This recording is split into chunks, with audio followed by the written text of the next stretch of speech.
So I've been thinking a lot about my Tenant situation because it's on my fucking mind. Because, well, I don't think he's not playing music there anymore. It seems like he's actually listening to the cease and desist. That being said, he looks like he was moving out before I received him, before I sent it. I think he's already got a new spot, and I don't know, at this point he's trying to save face. Which kind of brings me to the next point of our current YouTube comments. That's why it's on my brain this morning. And image and presentation is everything to some people, and I don't know, I understand how much of a difference that makes, but that's because what they care about is their own image and how they think about themselves. What matters is that they're able to maintain their distorted perception of themselves. They want to say, I'm a good person, I'm a businessman, I'm a man of my word. And that requires surrounding themselves with people who say, you're a man of your word, you're a businessman, you're a cool guy who I like, who I want to be like, and I respect, or whatever. Effectively requires surrounding yourself with people who don't criticize you and encourage you and validate you. After enough of that, it's really self-validating. And this is how I was so close to narcissistic for so long. Like, I don't love myself. Like, I don't hate myself, but I don't have... Anyways, I went through a lot of series of, wait a second, no, I'm not a narcissist though, and then I actually started analyzing the behaviors and realized that there was a lack of compassion among lots of other issues. But where I'm going with this is the delusion. Maintaining the delusion is their prime directive. Making sure that they can continue telling themselves that they are who they believe they are, that they are, in fact, congruent, that they are doing what they say they are, what they think they are, what they feel they are, that that's all aligned. They want to be able to tell themselves that they are. And if they can't, you're fucking with the thing they actually give a shit about. Because it's not really money, it's not actually power, it's not fear, it's not even control, it's security, it's attachment. It is, they are safe. And for some people, what gives them that is the way they think about themselves. It's internally driven, but it requires external support. And we as a society provide that external support by prioritizing status and,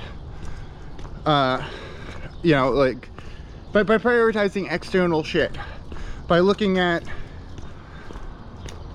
objective material accomplishments rather than impact on people around you, rather than what kind of, how you make people feel. They worry about how much money you or someone else can make. They, you know, first question everyone has is, what do you do? And it's not supposed to be judgmental or objectively valuing based on your contribution to capitalism, but it's kind of what we all do.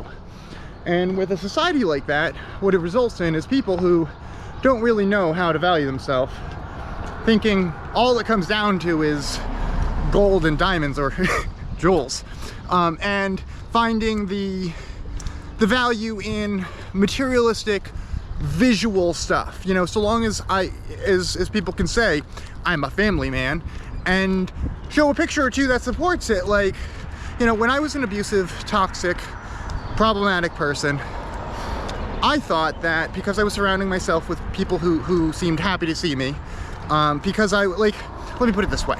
Other men are problematic and doing this, and this, and I'm successfully having orgies. I must be doing shit right. Nope, I just surrounded myself with problematic people who were comfortable with my behaviors because it was better than the other behaviors they had been around. And it's actually really easy to do that because of how many more problematic people there are. So if your standard is purely based on comparing yourself to the people around you, you can't really get anywhere in life because frankly, there's always a shittier person to compare yourself to. So you have to work on, one, being better than you were the day before, not more capable, more skilled, more affluent, more whatever than other people, than any other person. But, so here's kind of my toxic life brain hack. start comparing yourselves to the integrity and congruency of others. And that way you still get the toxic, I'm comparing myself to others, this is how I'm determining my self-worth and metric. But one, you have to constantly raise your goals. Like if you're using the same person always for years, it's a problem. You need to up your standards constantly, because otherwise you don't actually improve. You just, I don't know, you just get better. But you need to actually improve your standards, not just your goals, and that'll change your trajectory way up. So one, don't just choose one person, choose multiple people. But also pick people you fucking respect. Pick people who do shit like you actually want to be doing it, not just because you want to be better than them, because you want to be different, because you want to say you're not them. And the reason most of us are just trying to either be our parents or not be our parents, one way or the other. Not everyone, that's a bit, but that's kind of what it sort of comes down to, is we either want to recreate the environment we grew up in for other people, or we very specifically want to create a different environment for other people. That kind of is who we are as people. And so when you think about it from that perspective, and you kind of then are like, oh yeah, your parents probably did treat you that way, this situation makes a little more sense. And once you get past that and look at people's actual motives, everything about the way they do everything kind of makes more sense. And you can kind of take it a step back from their actual motives, because they don't know what the fuck they're doing half the time. Like, they're just trying to survive, and usually doing that in a way without without compassion for other people. So yeah, practice compassion, I guess, is if I have to give one message from this. I don't really know where I was going with this movie. I'm trying to kind of record more because, you know, I now have 500 subscribers on YouTube thanks to my fucking stupid Tenant. And there's a lot more conversations. There's the legal battle, which is going to be well documented. There's the whole thing. The reason this is so fucking popular is effectively this is a good versus evil. You know, who's who is still, you know, there are YouTube comments saying the landlord's a bad guy. There was a lot of people hating on me because I apparently am coming off as really gay. I'm bi, but it's, you know, there's a bunch of different comments about being goofy, or people saying, I don't like that landlord, he also looks like he's into men. That's one of the large rhetorics I'm realizing. I kind of forgot that I have a really good friend group on social media. Like, my Facebook friends are outspoken, honest, mostly articulate, compassionate, considerate people. Lots of progressives, not entirely. But where I'm going with this is, you know, I have a good group online. I can post something and I will receive support, encouragement, creativity, lots of good, enthusiastic, helpful feedback. And then now I have a video that has, I don't think it's viral for YouTube standards, but has 150,000 views. And I don't know, if I needed a reminder of what the internet is like, a week of YouTube comments reminded me. Like, here we fucking are. The world is full of problematic racists and people who know next to nothing but comment as if they know everything. Like, commercial landlord shit. Like, people, the amount of people commenting that, like, why would the tenant agree to do any of the work? Why would the landlord rent out any of it? It's a legitimate question, but the answer is this is always how it's done in commercial world. The tenant does renovate storefronts. I don't make that rule up. I didn't make the policy. Sure, I could renovate beforehand and then rent it for a lot more.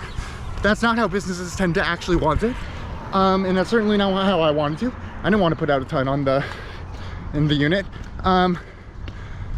There's a long list of different reasons that people, anyways, but everyone coming to that conversation isn't coming to that with the knowledge. So realizing how much knowledge I have that most people don't have, and trying to approach conversations with that, is going to be a really big adjustment, but also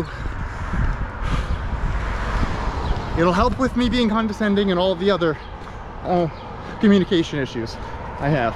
You know, most of my issues are me assuming someone else has access to, or sure, knows something because they had access to information, or because they saw it, or because, and just because someone else, I love those cascades.